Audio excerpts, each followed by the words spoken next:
Welcome back, everybody, to me talking about Discworld. Yes, after months and months of waiting. And do you know how hard it is to say months when you're lisping like me?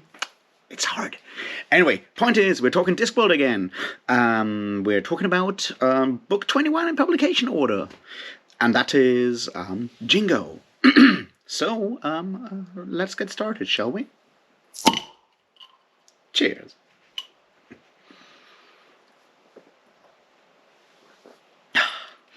All right, yeah. We finally had our conversation in the read-along about Jingo. It was last Sunday. It was great. And the next one will be book 22 in publication order. That is The Last Continent, a book that is very much not about Australia. We'll have a discussion on the 25th of September. So if you want to join us for that, there's time.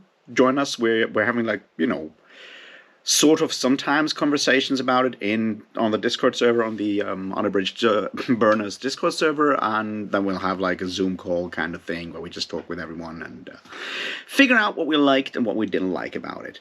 But now it's time to talk Jingo. All right. So here's the short, spoiler-free kind of thing.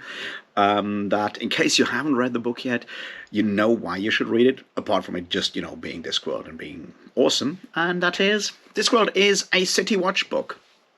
That means it has something of a crime plot in there, sort of, but it's also a book about war, and about imperialism, and about colonialism, and about xenophobia, which, are things that are real, and it may be clever to actually look at them in a fantasy context to see if we can learn something there that is kind of difficult to understand or to accept, I guess is the better word here, in our world.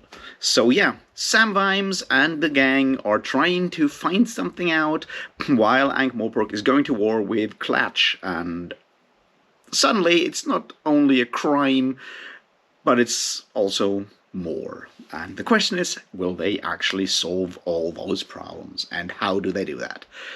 That's basically what it is. It's definitely one of the better Discworld novels. It's not my favorite, but it's certainly up there. It's really good, and it does show some of the strengths of Terry Pratchett's writing and Terry Pratchett's very unique way of doing things in fantasy. And that's what we're going to talk about now in the sort of spoiler-ish part. All right. Let's look at what makes this book so strong. And there's obviously a bunch of things here, but I feel the main thing is that once again we're talking about something that Terry Pratchett is very interested in. Remember when we talked about books like Masquerade, where you can tell that his heart isn't really in it. Opera or musical are not Terry Pratchett's main focus, and he doesn't actually, hit as hard as he did in books like Feet of Clay. So we already know that some of like Pratchett's main interests or gripes at the time of, during the 90s, I guess, is at least, are class differences, poverty, the still too large influence of the English aristocracy, of aristocracy on politics.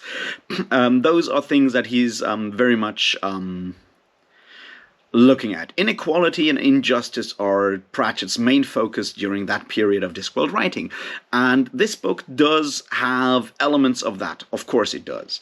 It also adds, xenophobia, and I guess you can still call it imperialism. There's an imperialist element to it, but it's very much, you can very much see the influence of, or the experience of, former colony people in England in the 80s and 90s, a lot of, the racism they had to suffer, a lot of that is built into this book as, and is criticized. Of course it is, because, Pratchett is a pretty smart guy and does understand that racism is, in fact, bad. But is that all? And how does he do it? And how does it work? That's what I want to look at here. Now, there's a bunch of things here. So the first one is that he manages to, or that he does, sort of differentiate between like the personal racism, the personal xenophobia, and a political level. I'm not going to say that he doesn't think that it's systematic or whatever. I don't think that's a question that you can ask a book like Jingo and get a lot of good answers out of that. That's just not what Pratchett is looking at here. What he does look at is the everyday racism, that casual racism that we have a lot of, and still have a lot of, and that's basically what we see on the lower level, where we have people like Sergeant Colon talking about how the Clatchians run away when they taste cold steel, and how they are all kinds of terrible things and are the wrong color, which he says very clearly there. So we have that casual, everyday racism that, then becomes more and more violent with, actual attacks on people, on Clatchians living in Ankh-Morpork. And we also have the the other side of that, the more systematic or the more political element of racism, which is where we come closer to the imperialism, I guess, which is when we have the so-called political leaders or big people in society in Ankh-Morpork, Lord Rust and that gang, when we have the elite talking about how they are superior to the Clatchians for all kinds of reasons. And those are the more imperialist stereotypes of having, just being better for all kinds of reasons, and not understanding the downside of, not the downside, but like not understanding an imperialist heritage in a way, I guess. And there's a very direct and interesting conversation happening there when we have that first Council of War, and the certain lords are like, why don't those people like us? And Lord Vetinari is like, well, because throughout our history we've basically waged war against those people and enslaved them and killed them, and that does kind of stick in the mind. Which Lord Salachi replies to by like, oh, but that's all history. And that I think is a very important point that Pratchett makes there when he goes like, you know what? Yeah, but history is not something that you keep in the past and that's it. Those things remain with us. Historical elements remain with us, and that's basically what we have to deal with. And that's something that Pratchett pulls out here. And then yes, that casual white supremacist racism element that we have with people like Fred Colon, who would, if you'd ask Fred Colon or people like Fred Colon, they would never call themselves racist. They just, know these things that someone told them, a bloke in a pub told them, that they are better than those people over there, and how that casual racism can then, go into violence when someone just throws a Molotov cocktail into a takeaway place and stuff like that. So Pratchett does not shy away from the consequences of colonialism, imperialism, and racism in that book. And I think that's one of the big strengths of this book. And he does something fairly clever here, which I think is really good.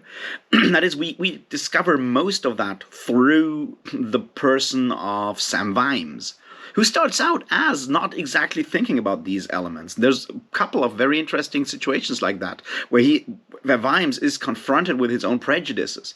And whether you will see Sam Vimes as a stand-in for Terry Pratchett himself, facing up to his former, ways of looking at different cultures, where you can certainly, especially with something like Interesting Times, see a lot of very unsavory ways of dealing with different cultures, whether that's an element to it or whether it is just meant for us to, confront our prejudices, is a question that I obviously can't answer, but what it does is it makes it very easy for us to confront our own prejudice when we see Sam Vimes going,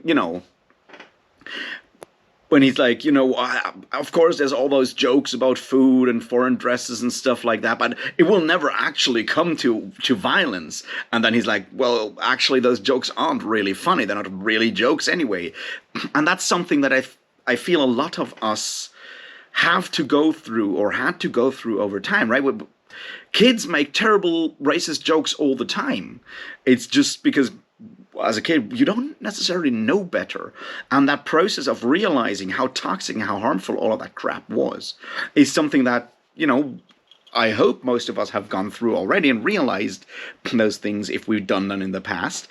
I certainly did as a kid. I'm not proud of it, but I feel it's part of being a kid almost to make that experience of testing out those things and then, suffering from them, hopefully later realizing how fucked up and stupid you were as a kid. And Vimes gives us that way into that realization in a way when he's realized that. Or later on when he's when we have the firebomb incident, right? When he just for a moment thinks that the family, the Gorifs, don't speak Morporkian because they look foreign. And then he's like, of course you speak Morporkian. You're working here for 5-6 years. And the guy's like, no, for 10 years already. And you can see how Vimes is sort of ashamed of himself, how he feels about that. He cringes. And it's it's very easy for us to realize, to ignore people of color especially in places like in European countries, I guess. It's very easy to ignore them, just see them as people doing all the stuff that we don't want to do actually, and just put them in that weird box of they're not like us. That othering, I think, is an interesting thing that Pratchett is onto here, and the way he does show those things through Vimes realizing them over time, I think is definitely one of the strengths of this novel in a way. And it's probably one of the things that I would say are really strong in this novel compared to a lot of other Discworld novels. He does really well here, and you can feel Pratchett's anger in this novel in a lot of ways.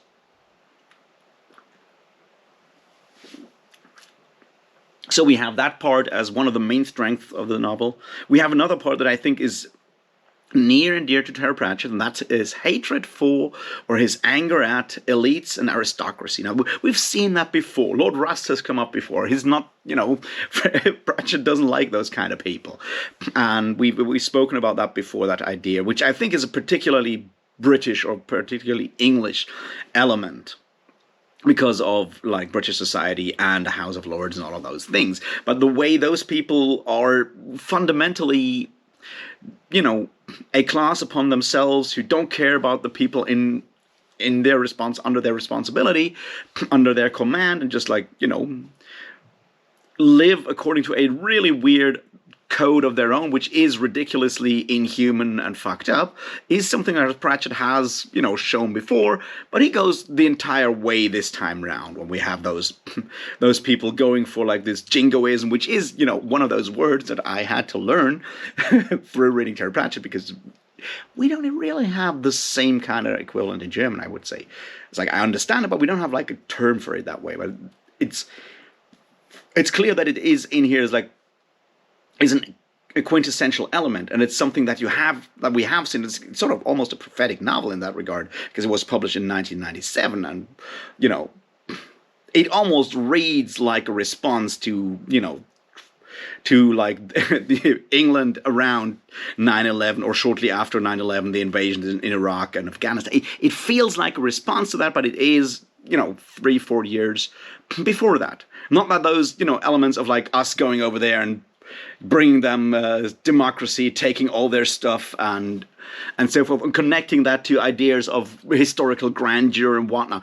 Those elements have been there before, obviously, and Pratchett picks up on those elements, which are more like an elite project of this very weird elite of an aristocratic elite that Pratchett has a lot of issues with. So we have that element there, and I think it comes across very strong because he's mercilessly ridiculing it later on when he shows how incompetent all those people are.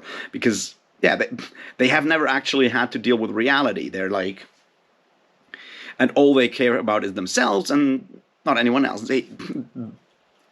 The way they go to war and deliberately go to the dumbest place to land and deliberately, are unprovided, unprepared and all of that. He makes it very clear that he really doesn't like aristocracy and elites in this book. And it works wonderfully. I mean, he goes, like, this is probably one of the most explicit, like, insults in all of Terry, and the most, like, graphic language in all of Discworld, because Discworld as a whole is fairly mild when it comes to language, right? Pratchett doesn't use a lot of swear words and stuff. He does use some, but it's very mild. But in this book, when Sam Vimes calls Lord Rust an inbred streak of piss, that's like as graphic as it gets in all of Discworld. There's one or two later ones that come close, but that's as direct as Pratchett gets ever. And you can, and I feel there's a reason to that, and that reason is exactly that.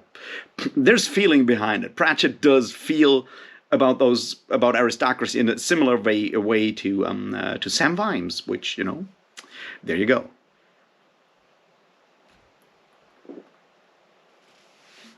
But wait, there's more. Of course there is. And this is, I think, another thing that I realized when rereading is this time around, how much Pratchett actually crams into one novel with Jingo. Plot-wise, we're going to look at that in a second, but also theme-wise, because we also have Nobby Nobb's gender exploration storyline. And this is interesting because there are, comments on gender roles in this book.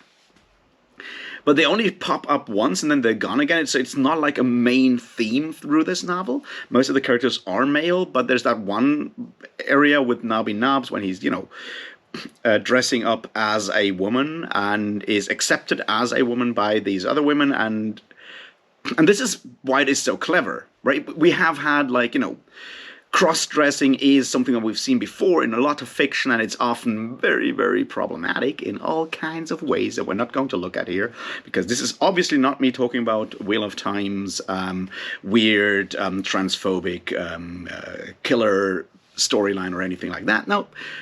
What happens is that Nobby Nobbs realizes how bad sexism really is and how much discrimination women actually have to suffer from, which is an interesting way of dealing with it. And a fairly, for someone like Terry Pratchett, a fairly progressive way. And it's something I will see later on when Pratchett has a, more interest in gender questions in later novels, like, in the next couple of books, we'll see that. So that's an interesting thing that he does there. He obviously does it through comedy, showing that the discrimination against women is mostly rooted in male weakness and male fears, and there's truth to that. He talks about male fragility before anyone on YouTube ever did, so that's nice. And there's even more than that. There is, of course, the weird Leonard of Quirm plotline with Nobby Nobbs and Fred Colon, which does have some very interesting facets there, where there's like an implication, a very it's a fairly obvious implication that maybe Leonard of Quirm is gay. And the idea there that genius and almost all genius can also be used for extremely harmful purposes is something that we've seen before, but it really gets pulled out here with Leonard of Quirm always, if he doesn't concentrate, always drawing weapon designs if he doesn't concentrate, and he really doesn't want to do that. So that I felt is one of those smaller nuances that Pratchett sometimes just adds on the side, which brings us to the fact that yes, this is a very crowded and very crowded novel. So let's look at the plot. So what happens is that island shows up. We have a lot of ridiculous, small time, enmity between those fishermen, which is fun. There's some really funny jokes there and stuff like that.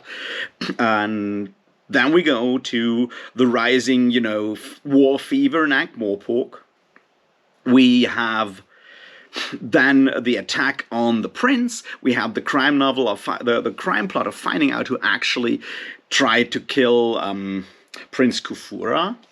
We have the whole submarine plot with Fred Colon and Nobby Nobbs and the Patrician. We have the hunting Angua and hunting 71-hour Ahmed plotline with Sam Vimes and gang. We have the weird and extremely powerful concept of parallel or the consequences of decisions stuff going on there.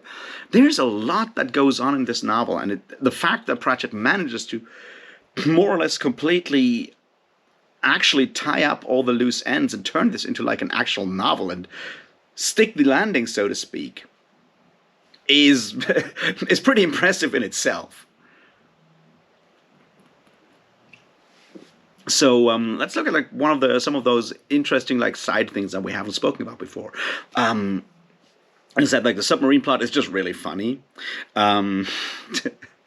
The patrician juggling in Al-Khali is also very funny. We haven't even started talking about the whole experience with the Duregs and the T.E. Lawrence parody of Carrot, all of that stuff that is happening on the side. There's so much going on in this novel that it's kind of hard to make a video about all of it. But basically what it boils down to, and I think these are good rules to live by, is like, A, check your prejudices from time to time, because probably they're all wrong. Be very, very wary of aristocracy, elites, and and propaganda. And I don't know, try to avoid all of these elements, I guess. That's sort of what it boils down to, which is, once again, something that we see a lot with Terry Pratchett. It's like prejudices are to be challenged. Inequality is to be, fought at every step. And yeah, I can get behind all of those things. So that's pretty good. Plus, it has some of the really cool, like, it's obviously eminently quotable once again. And I'll look at that in a second. But first, we need to talk about the consequences of decisions thing. So he does something here with the ridiculous disorganizer demon thing that we had before. And what he does here, and I think that's like really, really important here, is Vimes grabs the one of the other Sam Vimes that does not follow his instinct and stays behind to mitigate the effects of a bad government. And we obviously, so we get a glimpse into what would have happened if Vimes hadn't gone. And those are really dire consequences, because basically everyone dies. And I think there's an important lesson to that, and it's also like a very well done like literary tool that he does here, because what we see here is, on the one hand, he manages to lend gravity almost, or not gravity, gravitas almost, and import to Sam Vimes' choice, especially with that last scene when the disorganizer just calls out all the deaths of all those people, all those characters that we know. It's like they would have all died if he had gone the other way around. And it's truly a haunting, scary scene. It's super dark in that one moment. And I think that alone, as a literary device, is really strong and really clever, because it manages to make it very clear that while this has all been good fun and there's a lot of jokes in there, there's a serious element to this. There's a very, very dark and serious element to this, and we need to take this shit seriously. There's that. And the other part is exactly the thing that we just mentioned quickly, which is the idea that staying at home and trying to make a bad situation slightly less bad is not what you should do. It's not about that. It's about like actually going with your convictions and not compromising on these kind of things, because if a situation is really bad and morally fucked up, then making compromises to just make it slightly less bad will only lead to yeah, well, disaster basically. And I think that's a strong message in there that is important to understand and to, take to heart, I guess. And now to the good quotes, because there's a lot of good quotes in this book.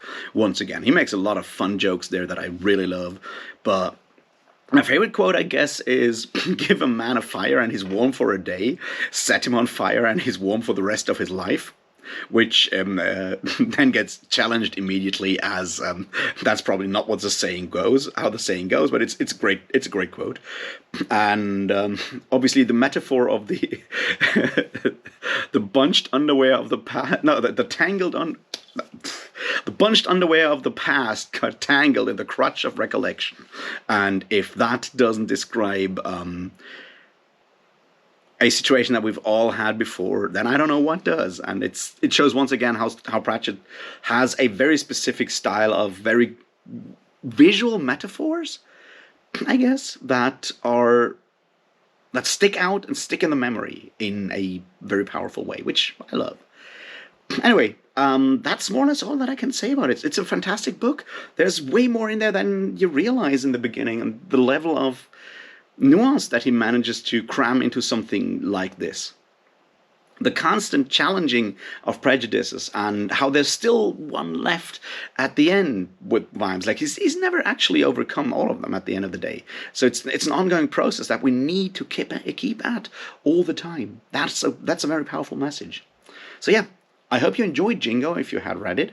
I hope you go and read it if you haven't yet. And I don't know, let's talk in the comments about it. And yep, like, subscribe. Thanks for watching. Share it if you like. I very much appreciate that. And I'll see you in the next one. Cheers.